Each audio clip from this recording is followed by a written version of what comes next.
أنا مش عارفة أبدأ منين، بس لازم أقول كل حاجة زي ما حصلت، من غير تبرير زيادة ومن غير ما زين القصة. أنا اسمي سلمى، ست متجوزة، وعمري ما كنت فاكرة إني في يوم هقعد أحكي للغرباء على الإنترنت حاجة زي دي. أنا مش امرأة وحشة، أنا كنت دايماً بخاف من ربنا وبحافظ على بيتي قد ما أقدر، وبحافظ على سمعة جوزي قدام الناس، وبحافظ على كلمة شرف اللي بيتقال عليها في بلدنا كأنها الهوا اللي بنتنفسه. بس في يوم الكهرباء قطعت في بيتنا، والراجل اللي جه يصلحها خلاني أكتشف إن اللي كان معطل مش السلك، اللي كان معطل كان قلبي. واللي حصل بعد كده ما كانش حد يتوقعه، يمكن أنا نفسي ما كنتش أتوقعه. وأنا دلوقتي بسألكم، أنا كنت غلطانة ولا كنت بس بدور على حد يشوفني؟ بيتي كان شكله من بره بيت محترم، شقة واسعة في عمارة كويسة، جيران يعرفوا بعض، وستات يتكلموا همس في السلم، ورجالة يقفوا قدام الدكان تحت يتابعوا الدنيا. أنا كنت دايماً أطلع الصبح أعمل شاي وأفتح الشباك وأسمع صوت الأذان وهو داخل من بعيد، وأقول لنفسي الحمد لله على الستر. جوزي محمود كان راجل شاطر في شغله، الناس تحترمه ويفتخروا بيه، وبيقولوا ده بيشتغل ليل نهار علشان بيته. وأنا كنت أبتسم كتير، ابتسامة ست عايزة الدنيا تفضل ماشية من غير ما حد يلاحظ إن في جواها حاجة بتنهار. محمود كان بيرجع متأخر، ساعات يرجع وأنا نايمة، وساعات يرجع وأنا قاعدة قدام التلفزيون من غير ما أفتحه. كان يدخل يحط المفاتيح على الترابيزة، يبص في الموبايل ويقول أنا جاع، وأنا أقوم أطلع الأكل.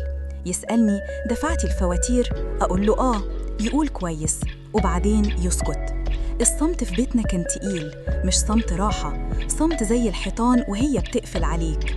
وأنا كنت كل يوم أقول لنفسي يمكن بكرة يلاحظني، يمكن بكرة يسألني عاملة إيه. بس بكرة كان دايماً بيجي شبه النهاردة. أنا ما كنتش بدور على حد، والله العظيم ما كنتش بدور. أنا كنت بخاف من كلمة فضيحة أكتر من خوفي من الموت. كنت عارفة إن الست في بلدنا لو اتقال عليها كلمة واحدة، لو اتلمح بس، حياتها بتتكسر. وكنت بحب أمي، كانت دايماً تقولي يا بنتي الشرف مش بس في اللي بتعمليه، الشرف كمان في اللي الناس تفتكروا عنك.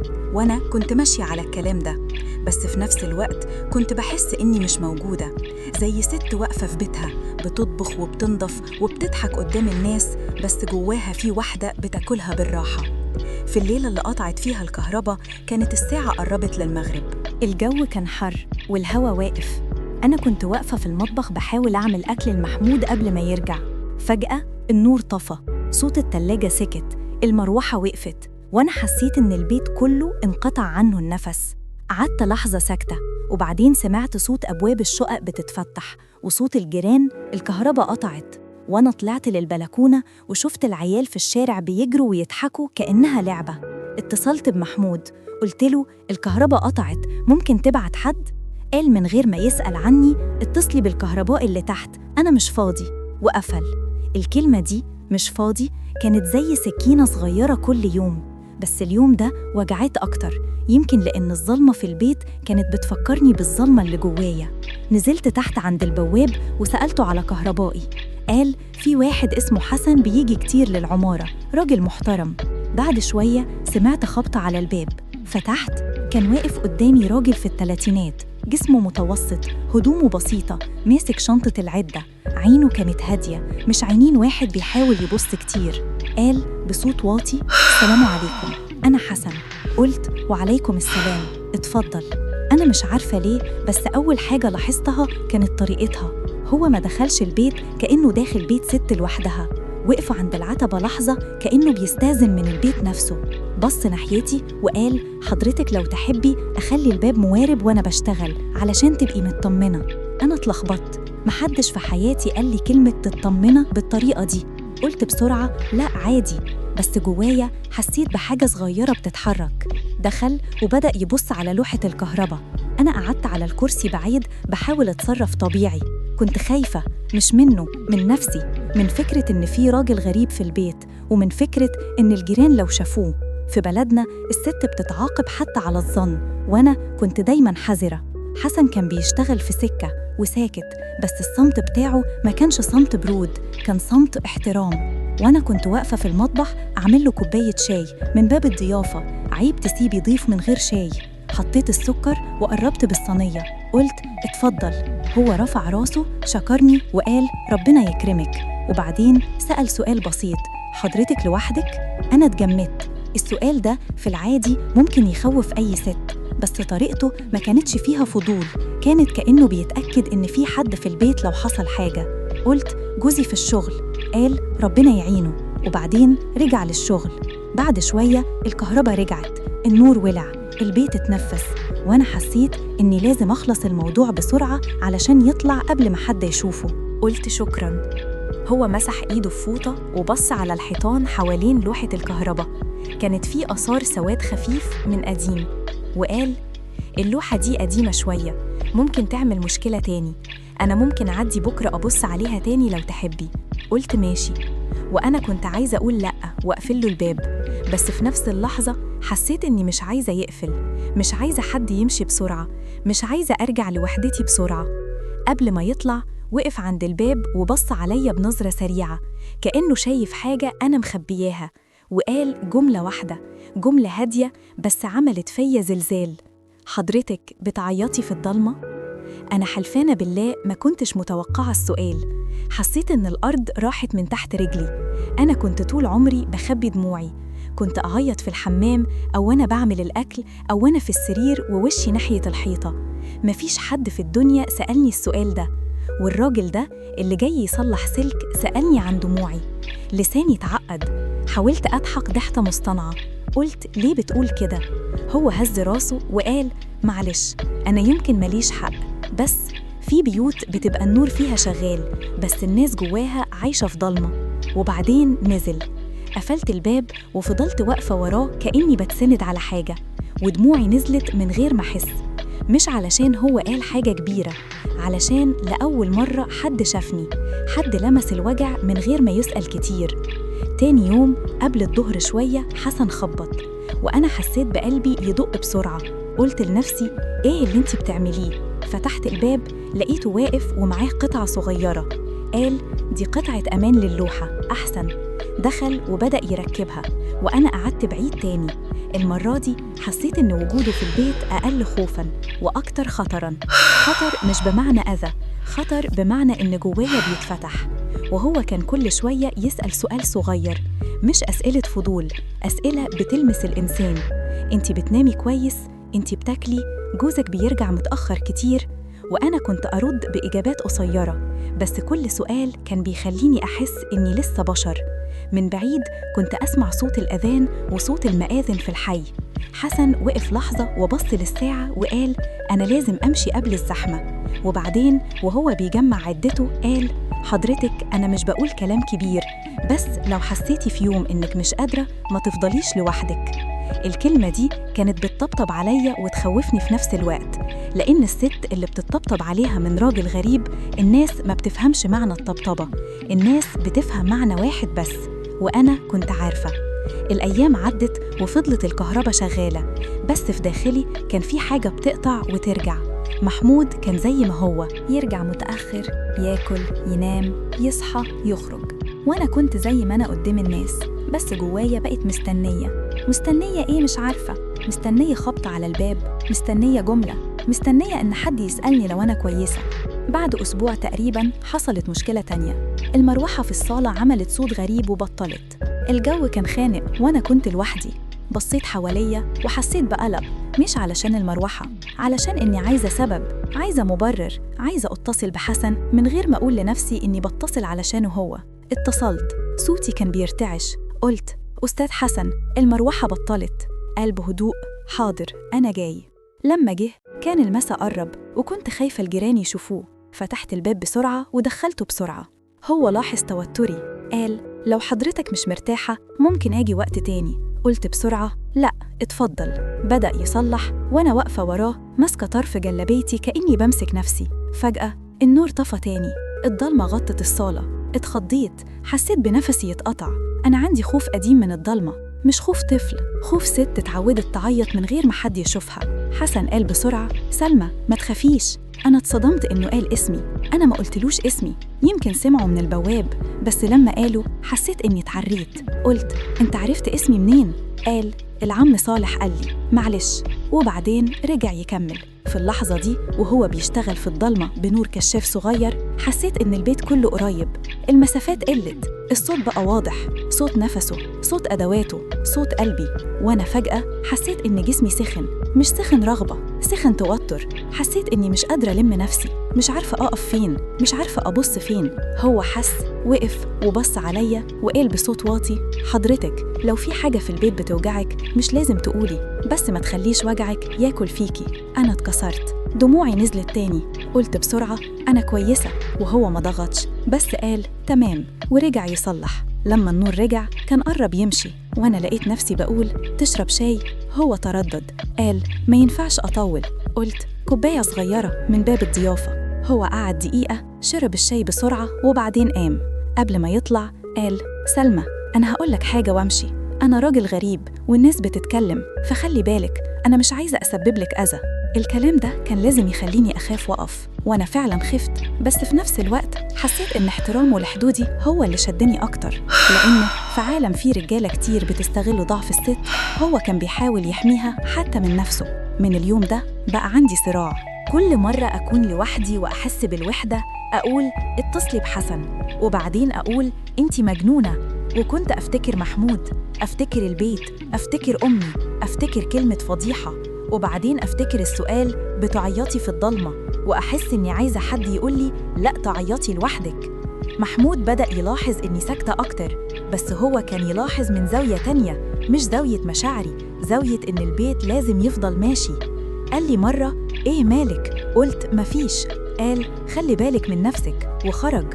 الجملة دي لو كانت اتقالت من القلب كانت ممكن تغير حاجات كتير، بس هي اتقالت كأنها بندة في قايمة. في يوم جمعة بعد الصلاة محمود قعد شوية في البيت، قلت لنفسي يمكن ده اليوم اللي يتكلم، بس هو مسك الموبايل وقعد يرد على مكالمات شغل، وأنا قاعدة جنبه زي قطعة أساس. فجأة قال: بالمناسبة البواب قال إن الكهربائي كان طالع عندنا كذا مرة. أنا اتجمدت، قلت: كانت الكهرباء بتعمل مشاكل. قال: طيب ما تخليش حد غريب يطلع كتير، الناس بتتكلم. وبعدين رجع للموبايل، هو خايف من كلام الناس أكتر من خوفه عليا، هو شايفني كجزء من سمعته.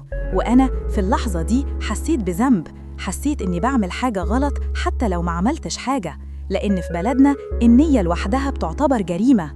بعدها بيومين حصلت المشكلة اللي ما كانتش مجرد حجة، سلك في المطبخ سخن جدا وطلع ريحة حريقة.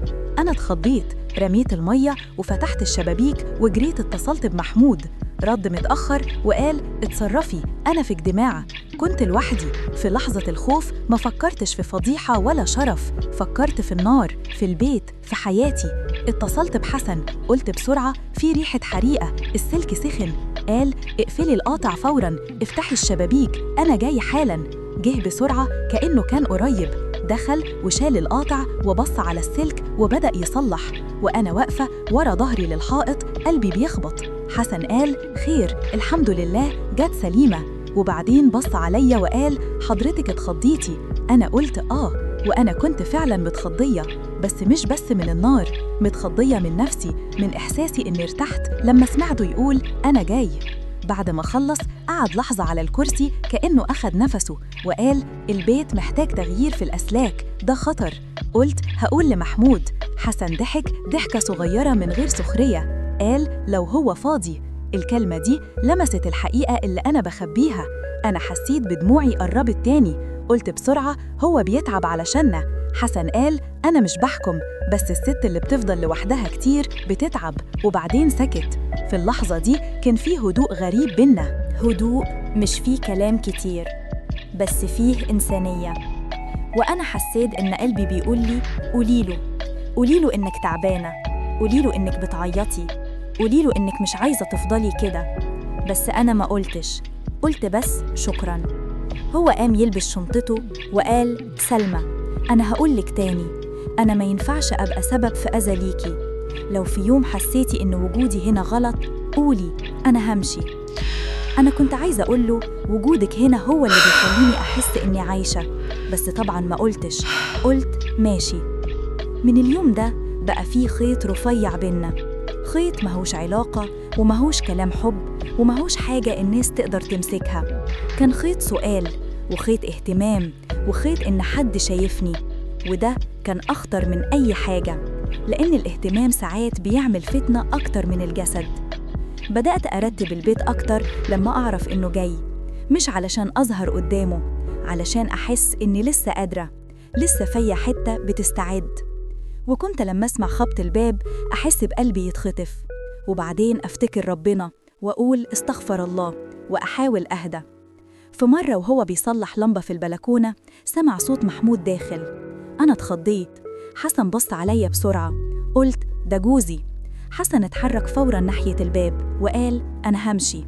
محمود دخل شاف حسن واقف، قال بحدة أنت مين؟ حسن قال بأدب أنا الكهربائي، في سلك سخن في المطبخ والمدام كلمتني. محمود بصلي أنا وبصله وقال تمام خلص بسرعة. حسن خلص بسرعة فعلاً ومشي، وأنا كنت واقفة زي المتهمة.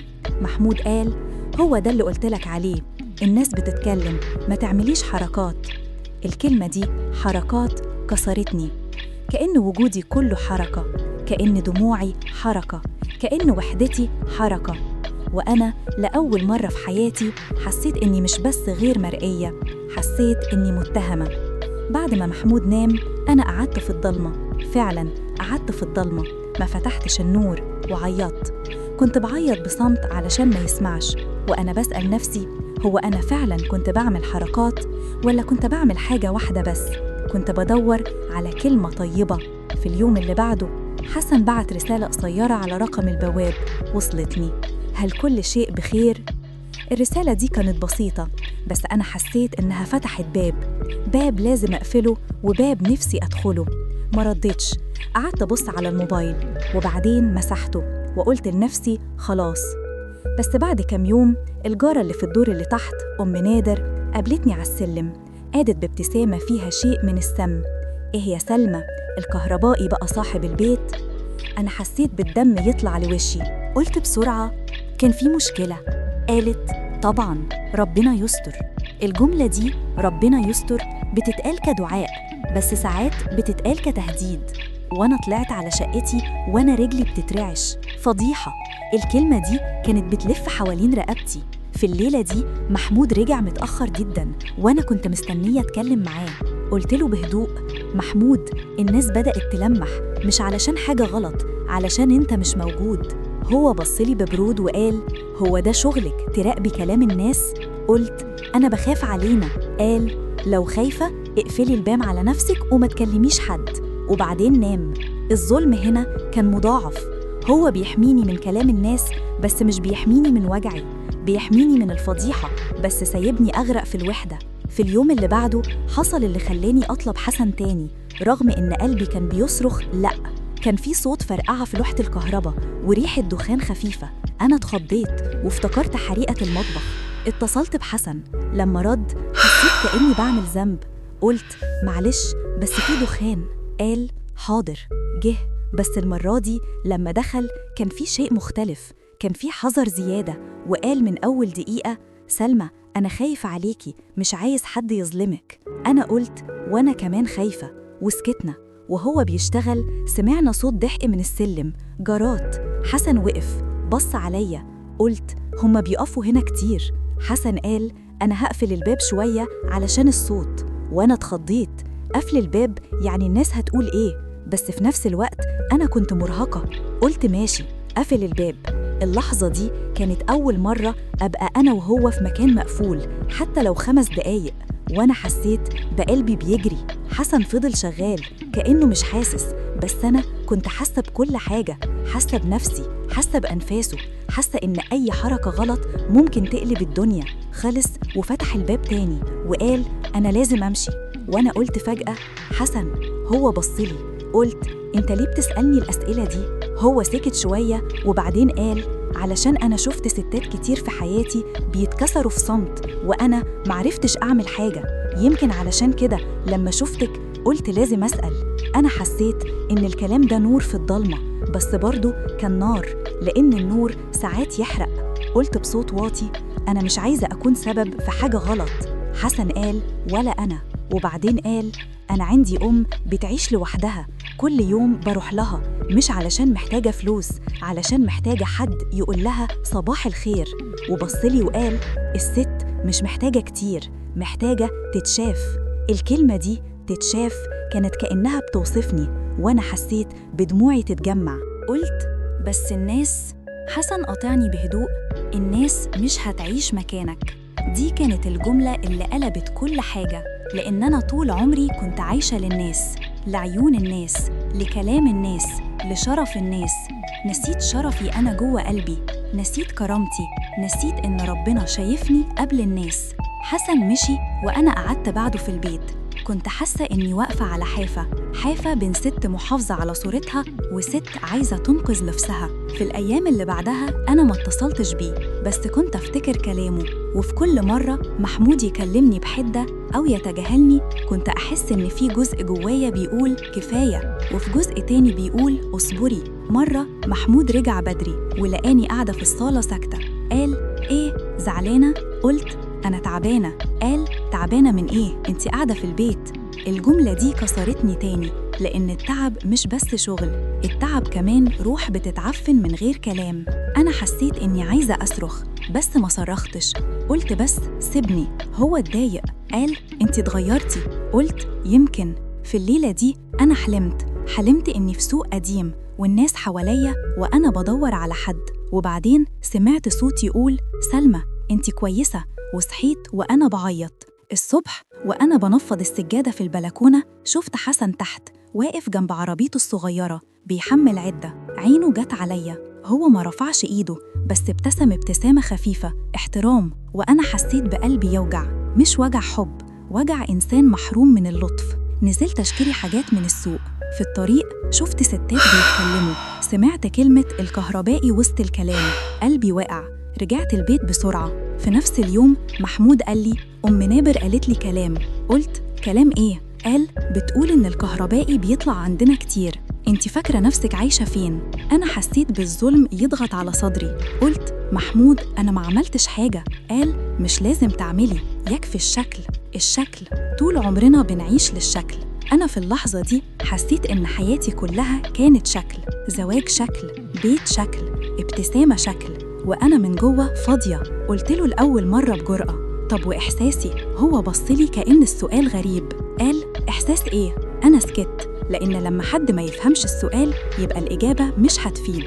في الليلة دي حصلت المواجهة اللي غيرت مجرى حياتي. محمود خرج ورجع متأخر وأنا كنت مستنياه. لما دخل قلت له أنا مش هقدر أكمل كده. هو قال وهو بيخلع الجزمة مش وقت الكلام. قلت هو عمره هيبقى وقت؟ هو تعصب، قال أنتي بتدلعي. قلت أنا مش بتدلع، أنا بموت بالراحة. العبارة دي طلعت مني من غير تفكير، بموت بالراحة. محمود وقف بصلي وقال بسخرية بتموتي، انتي عايشة أحسن من غيرك. أنا حسيت كأني اتخنقت. دخلت الأوضة وقفلت الباب وقعدت على الأرض عيطت في الضلمة زي ما حسن سألني أول مرة. ساعتها عملت حاجة يمكن هي كانت بداية الذنب الحقيقي. مسكت الموبايل وبعت لحسن رسالة أنا مش كويسة، مجرد 3 كلمات بس حسيت كأني كسرت حائط كبير. بعد 10 دقايق رد أنا تحت العمارة، لو تحبي أنادي لحد من أهلك. أنا اتلخبطت، هو ما قالش أنا طالع، قال أنادي لحد من أهلك. يعني هو بيحاول يفضل محترم، بيحاول يحمي حدودنا. أنا قعدت أفكر مين من أهلي؟ أمي هتخاف، أخويا هيعمل مشكلة، الجيران هيتكلموا أكتر. وأنا كنت في لحظة انهيار. قلت له ما تطلعش بس أقف تحت شوية. هو رد حاضر. أنا فتحت الشباك وبصيت لتحت، شفته واقف في الضلمة بعيد عن المدخل كأنه مش عايز حد يشوفه. كان واقف بس وجوده تحت كان زي حبل أمان، ما لمسنيش ما دخلش بس كان موجود. في اللحظة دي أنا حسيت بإحساس غريب، راحة وخوف في نفس الوقت. الراحة لأن حد ما سابنيش، والخوف لأن الراحة دي جاية من راجل مش جوزي. أنا قفلت الشباك وقعدت، وبعد شوية سمعت رسالة تانية سلمى صلي ركعتين وخدي نفس وبكرة كل حاجة تتحل. الكلام ده كان فيه إيمان، كان فيه احترام لربنا، كان فيه إن هو مش بيجرني للغلط، هو بيحاول يرجعني لنفسي. تاني يوم أنا صحيت وأنا حاسة بتقل. محمود كان خرج من غير ما يكلمني كالعادة، لكن المرة دي أنا ما كنتش زي العادة. أنا كنت شايفة نفسي من بره، ست في بيتها بتكبر في الصمت. بعد الظهر حسن خبط على الباب. أنا اتخضيت، فتحت. قال: أنا جاي علشان اللوحة، بس كمان علشان أطمن. قلت بسرعة: محدش يشوفك. قال: أنا واقف قدام الباب والباب مفتوح.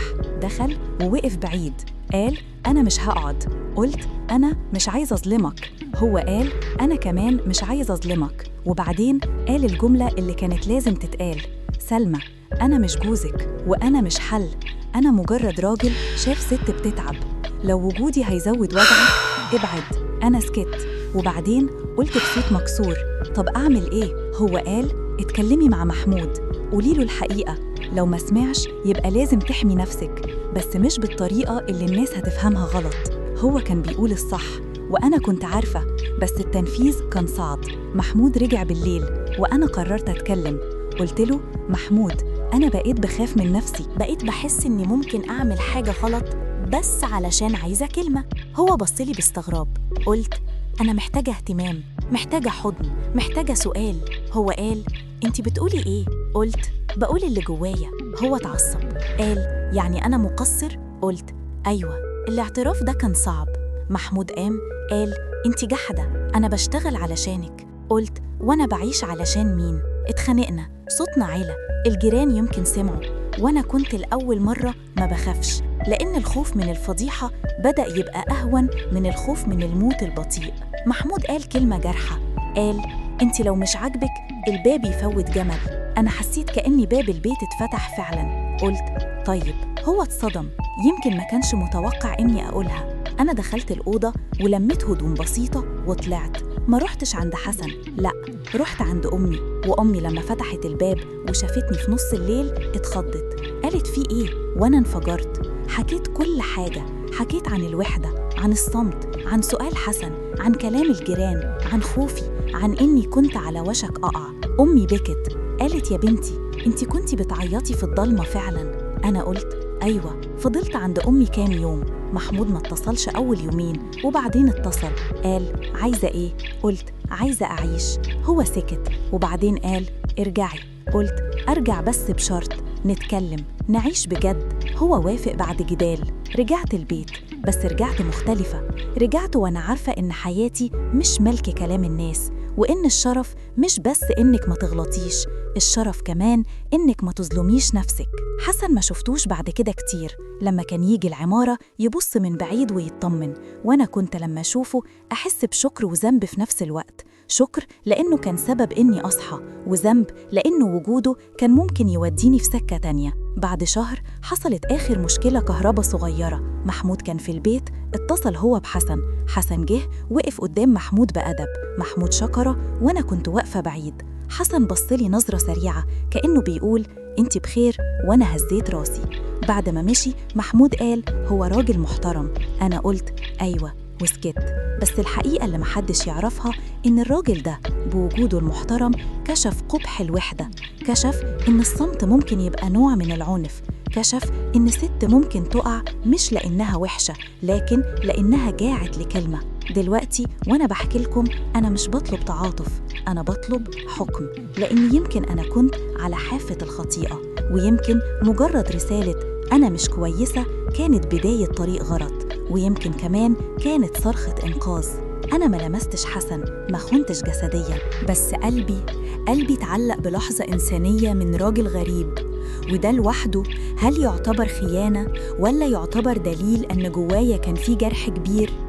أنا عارفة إن في ناس هتقول كنتي لازم تصبري، وفي ناس هتقول محمود ظالم، وفي ناس هتقول حسن كان خطر، وأنا مش عايزة أقرر بدلكم.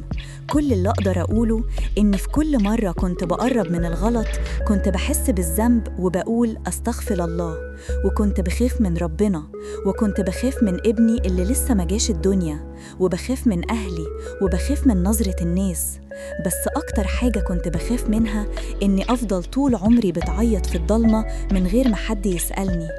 أنا دلوقتي بسألكم، لو كنتوا مكاني، ست عايشة في بيت محترم بس قلبها متعطل، وجوزها شايفها جزء من سمعته، والناس مستنية غلطة علشان تقول شفتي، وجالك راجل بسيط يصلح كهربا وسألك سؤال واحد بس: بتعيطي في الضلمة؟ كنتوا هتعملوا إيه؟ هل أنا كنت على حق لما طلبت إن حد يشوفني، ولا كنت على خطأ علشان سمحت القلب يضعف؟ قولولي، هل كنت على حق أم على خطأ؟